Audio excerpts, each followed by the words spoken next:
l'histoire des pionniers de l'antimatière s'étend sur un siècle de découvertes scientifiques qui ont transformé notre compréhension des lois fondamentales de l'univers. L'antimatière, souvent perçue comme un concept théorique, a été explorée à travers un parcours captivant et rempli d'innovations.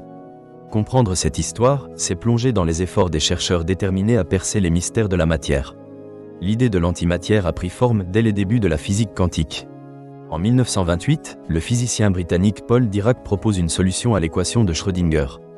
Il développe une théorie qui décrit les électrons et prédit l'existence d'une nouvelle particule, le positron. Ce résultat révolutionnaire suggère que pour chaque particule de matière, il existe une antiparticule d'énergie équivalente, mais de charge opposée. La découverte de l'antimatière devient concrète en 1932 grâce à Carl D. Anderson. En utilisant une chambre à brouillard, il observe les traces de particules chargées et identifie une nouvelle particule ayant une charge positive, qu'il nomme positron.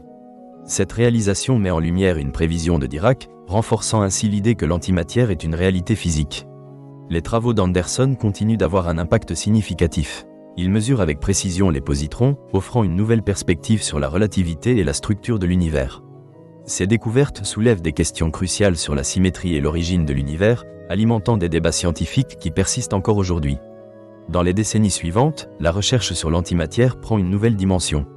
Dans les années 50, la découverte du muon, une particule plus massive que l'électron, ainsi que celle de son antiparticule, l'antimuon, suscite un grand intérêt.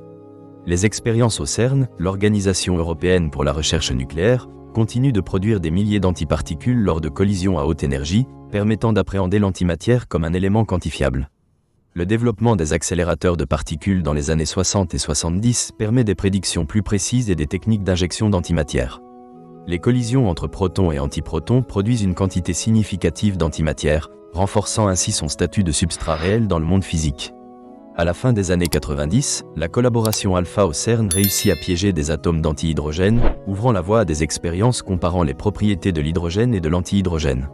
Ces recherches s'avèrent cruciales pour tester les principes de symétrie CP, qui stipulent que les lois de la physique doivent être les mêmes pour la matière et l'antimatière. Les résultats pourraient apporter des réponses à la prévalence de la matière sur l'antimatière dans l'univers. Les travaux de chercheurs tels que John Wheeler et Kip Thorne renforcent le débat sur le rapport entre matière et antimatière dans le contexte de la cosmologie. Leur modèle d'univers et leurs réflexions sur les trous noirs intensifient notre compréhension du concept d'antimatière.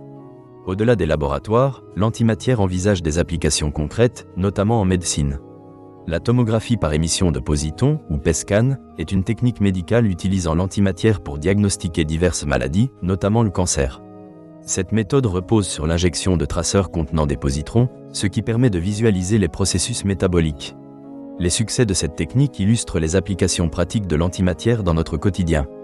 L'histoire des pionniers de l'antimatière est marquée par des chercheurs ayant défié les dogmes scientifiques de leur époque. Des figures comme Dirac et Anderson ont contribué à placer l'antimatière au centre du débat scientifique.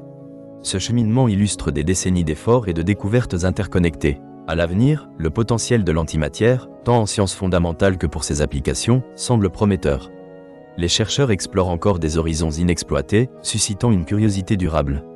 L'antimatière, souvent considérée comme la clé des futures innovations, évoque des perspectives captivantes. Des travaux sur la propulsion spatiale à l'étude de la gravité, les possibilités semblent infinies. Pour conclure, l'histoire des pionniers de l'antimatière est enrichissante. Elle reflète l'évolution d'une idée complexe en une réalité concrète, soulevant des questions fondamentales sur la nature de l'univers. Ce parcours témoigne de l'ingéniosité des scientifiques en quête de compréhension des mécanismes de notre réalité. L'antimatière, bien plus qu'une curiosité, est au cœur des débats contemporains en physique et demeure un domaine d'exploration fascinant pour les générations futures.